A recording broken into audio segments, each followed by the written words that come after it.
विषमता और विषमता गुणांक।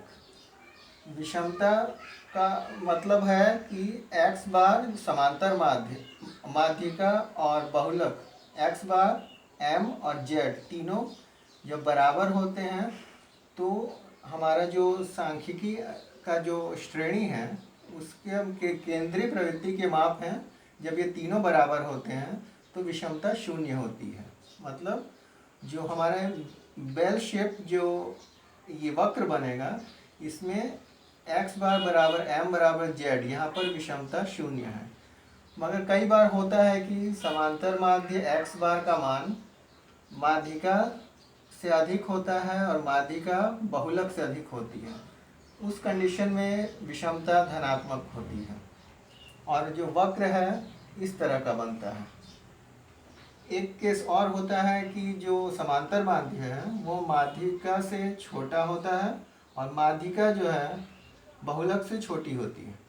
इस कंडीशन को ऋणात्मक विषमता कहते हैं।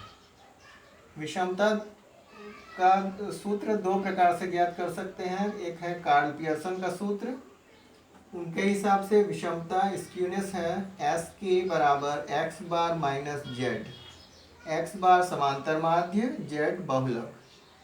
उन्होंने विषमता गुणांक का सूत्र दिया J, coefficient of skewness is equal to J, ये बराबर है X bar minus Z divided by sigma.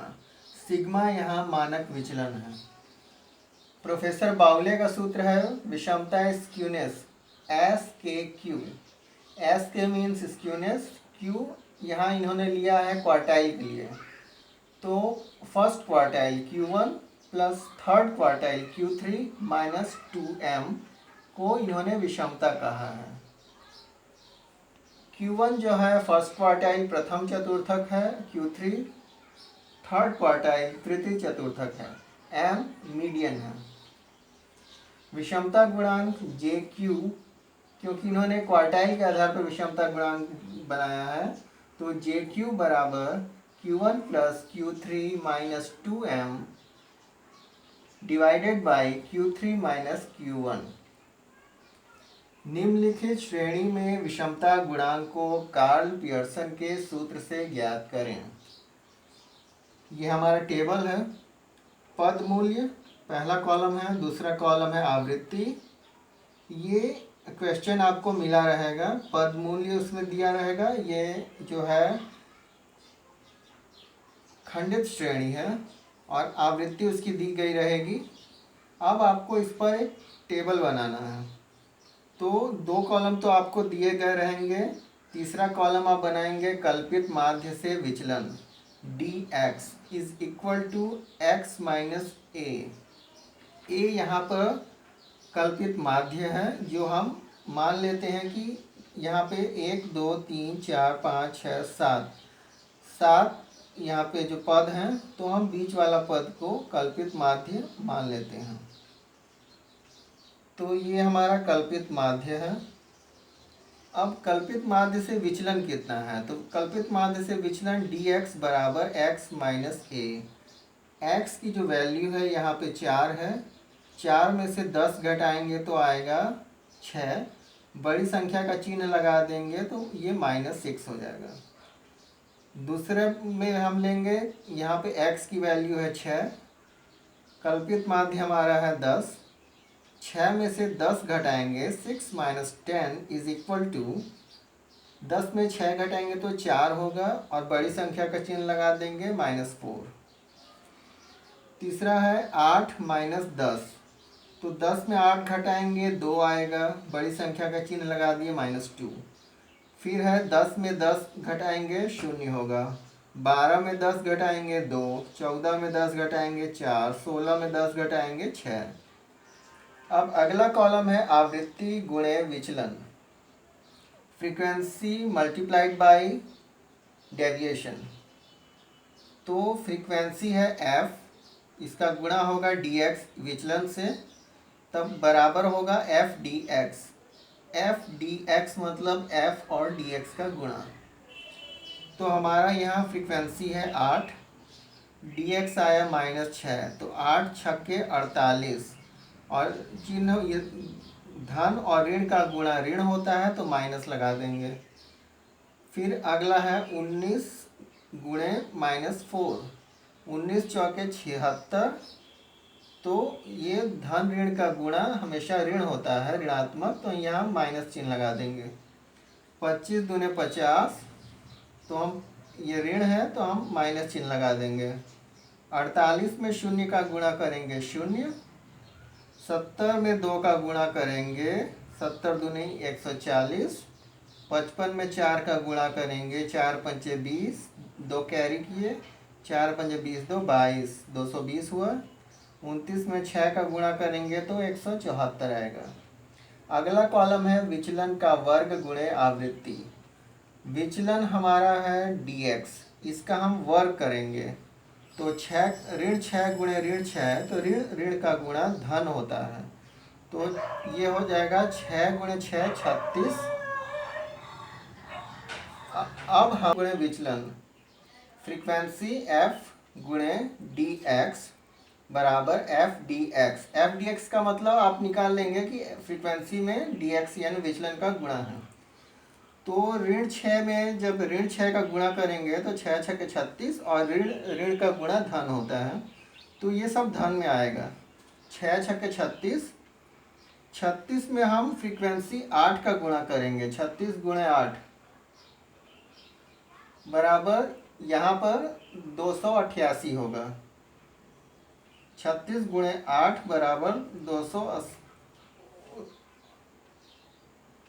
Sorry, मैं यहाँ कंफ्यूज हो रहा हूँ।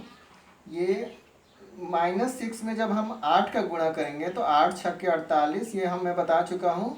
8 छक्के, दोबारा मैं बता रहा हूँ क्योंकि फ्लैश चमक गया था।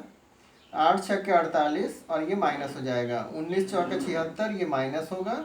25 दूनी 50, ये माइनस होगा। 48 गुणा 0 0, 70 दूना 140, 55 चौके 220 और 29 छक्के 174। तो ये प्लस का प्लस होगा, माइनस का माइनस होगा। अब हम अगला जो आखिरी कॉलम है ये बनाएंगे विचलन का वर्ग गुणे आवृत्ति। तो विचलन का वर्ग हम करेंगे, ये dx है, dx का हम वर्ग करेंगे। वर्ग का मतलब होता है ऋण 6 का गुणा ऋण 6 से, ऋण 4 का गुणा -4 से, -2 मल्टीप्लाइड बाई -2, इस तरह से हम। तो 6 गुणे 6 36, ये धन हो जाएगा, ऋण का ऋण से गुणा करने पर धन हो जाता है। तो 6 6 36 गुणे 8, 8 हमारी आवृत्ति है, तो 36 8 288, हम यहाँ 288 लिख देंगे। फिर है ऋण 4 का हम वर्ग करेंगे, तो 4 चौक 16, 16 में अब फ्रीक्वेंसी 19 का गुणा करेंगे, 16 गुणे 19 बराबर 304 आएगा। यहाँ पे हम 304 लिख दिए। अब -2 का वर्ग करेंगे तो 4 आएगा। 4 में 25 का गुणा करेंगे तो 4 गुणे 25 बराबर 100, यहाँ पे मैंने 100 लिख दिया है। अब शून्य का जब हम वर्ग करेंगे, dx का वर्ग करेंगे, शून्य का वर्ग करेंगे, शून्य आएगा। शून्य में 48 का गुणा करेंगे तो शून्य आएगा, तो यहाँ पर शून्य आया। अब 2 का वर्ग करने पर 4 आएगा, 4 में 70 का गुणा करेंगे तो यहाँ पर 280 आएगा, उसको हम यहाँ लिख देंगे 280। फिर 4 का वर्ग करेंगे तो 16 आएगा, 16 में हम आवृत्ति 55 का गुणा करेंगे, यहाँ पे किया है 16 गुणे 55 बराबर 880, तो उसको यहाँ पे हम 880 लिख देंगे। अब 6 का वर्ग होगा 36, 36 में जब हम 29 आवृत्ति का गुणा करेंगे तो 1044 आएगा, उसको हम यहाँ 1044 लिख देंगे। इस प्रकार यह जो है dx, ये तीसरे कॉलम का वर्ग करके उसको दूसरे कॉलम से गुणा करके जो संख्या आएगी वो उसके सामने हम लिख देंगे। अब हम क्या करेंगे, f का को जोड़ेंगे टोटल, तो ये पदों की संख्या आएगी n बराबर 254। ये पहला और तीसरा हम खाली छोड़ देंगे कॉलम। चौथा कॉलम को हम जोड़ेंगे तो हम प्लस को प्लस से और माइनस को माइनस से जोड़ देंगे, और फिर बड़ा में छोटा को घटा देंगे और जो चिन्ह आएगा वो लिख देंगे। तो यहाँ पे ये धन चिन्ह बड़ा है तो ये धनात्मक चिन्ह आया। टोटल हमारा 360 आया। अब पांचवा कॉलम को हम जोड़ेंगे। ये हमारा सिग्मा एफ डी एक्स है क्योंकि हम एफ डी एक्स को जोड़ रहे हैं। एफ डी एक्स के मानों को हम जोड़ने पर सिग्मा एफ डी एक्स आया, इसकी वैल्यू 360 आई। अब जो पांचवा कॉलम है यह है F D square x. F D square x का मतलब आप समझ लीजिए, एफ का मतलब आवृत्ति, डी स्क्वायर एक्स मतलब डी एक्स का स्क्वायर, इसको एफ डी एक्स स्क्वायर भी कर सकते हैं। ये डी एक्स का स्क्वायर है तो हम ये डी के ऊपर वर्ग दिखाते हैं, एफ डी एक्स स्क्वायर भी बोल सकते हैं या एफ डी स्क्वायर एक्स भी बोल सकते हैं। वैसे एफ डी एक्स स्क्वायर कहना ही ज़्यादा अच्छा होगा क्योंकि ये डी एक्स का वर्ग है ना कि डी का वर्ग है। तो अब ये जो एफ डी एक्स स्क्वायर है इसका हम टोटल कर लेंगे तो होगा sigma F D X square. Sigma का मतलब होता है जोड़ या योग। तो sigma F D X square किए हम इन सब का टोटल कर लेंगे तो sigma F D X square आया 2896, 2896। अब समांतर माध्य हम निकालेंगे। समांतर माध्य का सूत्र आपको मालूम है, ए कल्पित माध्य plus sigma F D X divided by N. N जो है पदों की संख्या है। तो कल्पित माध्य हमने माना है 10 और सिग्मा एफ डी एक्स आया है 360। इसमें भाग दिए एन पदों की संख्या 254 से, तो ये आया 10 धन, इसका हम भाग दिए 360 में 254 से, तो ये कैलकुलेटर से भाग देने पे आया 1.41। इसको हम 10 में जोड़ देंगे तो होगा 11.41। जेड हमारा 12 है, जेड जो है बहुलक है। हम देख के समझ जाएंगे कि इसमें जो सबसे अधिक आवृत्ति है 70, आवृत्ति सबसे अधिक 70 है तो हमारा बहुलक ये होगा 12, तो जेड बराबर 12। अब मानक विचलन सिग्मा बराबर, उसका सूत्र आप जानते हैं, 1/n अंडर रूट मतलब वर्गमूल n, सॉरी थोड़ा डिस्टरबेंस हो गया था। मानक विचलन सिग्मा बराबर 1/n under root n multiplied by, मतलब n का गुणा होगा sigma F D X square. Sigma F D X square ये है minus sigma F D X इसका होल स्क्वायर, मतलब इसके वर्ग को इसमें से घटाएंगे। मैं फिर से बता दे रहा हूँ, मानक विचलन सिग्मा बराबर 1/n, n जो है पदों की संख्या है, अंडर रूट वर्गमूल यहाँ पे होगा, वर्गमूल का चिन्ह पूरे के ऊपर, उसके नीचे लिखेंगे n पदों की संख्या गुणे sigma F D X square. ये जो पांचवा कॉलम का जो योग है sigma F D X square minus sigma F D x का वर्ग, ये जो चौथा कॉलम का जो टोटल आया है इसका वर्ग। तो अब हम मान को रखेंगे यहाँ बराबर 1/n का मान है 254 गुणे वर्गमूल n का मान है 254 गुणे sigma F D X square हमारा आया है 2896 minus sigma F D x का वर्ग, सिग्मा एफ डी एक्स है 360 आया है, इसको हम 2 बार गुणा कर देंगे, वर्ग का मतलब उसी संख्या से दोबारा गुणा। अब ये बराबर हुआ 1/254 गुणे वर्गमूल, इसका गुणा हम गुणनफल निकालेंगे कैलकुलेटर से, तो इसका गुणनफल आया 7,35,584 माइनस इसका गुणनफल आया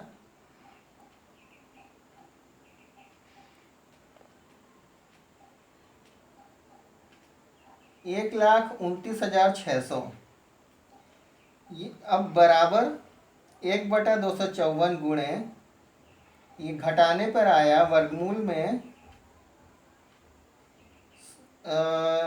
6,05,984 बराबर करेंगे 1/254, उसको हम नीचे ले आएंगे, बराबर 1/254 गुणे इसका वर्गमूल हम कैलकुलेटर से निकाल लेंगे। अगर आपको निकालने में कैलकुलेटर अगर आपको अलाउ नहीं है तो मैं, अगर आप कहेंगे तो मैं आपको एक अलग मेथड बता दूंगा वर्गमूल निकालने का। वैसे मुझे मालूम नहीं कैलकुलेटर अलाउड होता है कि नहीं, क्योंकि हम लोग के टाइम कैलकुलेटर अलाउड होता था। तो 1/254 गुणे इसका वर्गमूल आया 778.45। यहाँ मैं फिर से बता रहा हूँ, 1/254 गुणे 1/254 यहाँ लिखेंगे, गुणा का चिन्ह लगाएंगे, इसका वर्गमूल यहाँ कैलकुलेटर से हम निकाल कर लिख लेंगे।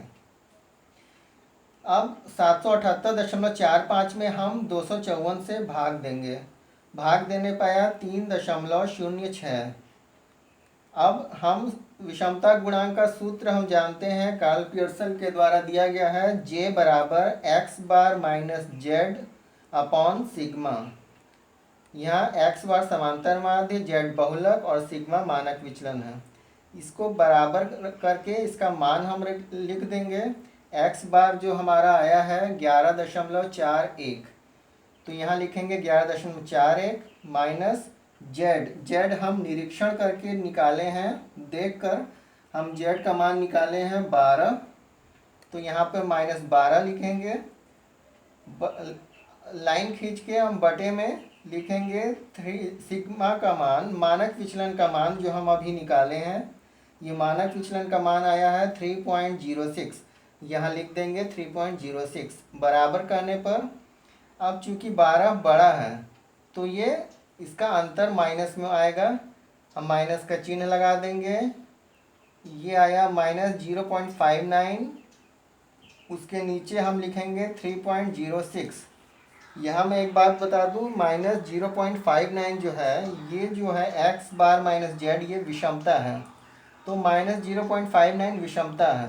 जब इसमें हम मानक विचलन 3.06 का भाग देंगे तो हमारा विषमता गुणांक आया -0.19। ये जो हमारा रिजल्ट आया 0.19 माइनस में, या कैलकुलेशन करने पर जो आंसर आया -0.19, यह विषमता गुणांक होगा। यह है विषमता गुणांक बराबर -0.19। चूँकि ये माइनस साइन है इसलिए ये ऋणात्मक है, तो ये ऋणात्मक विषमता है।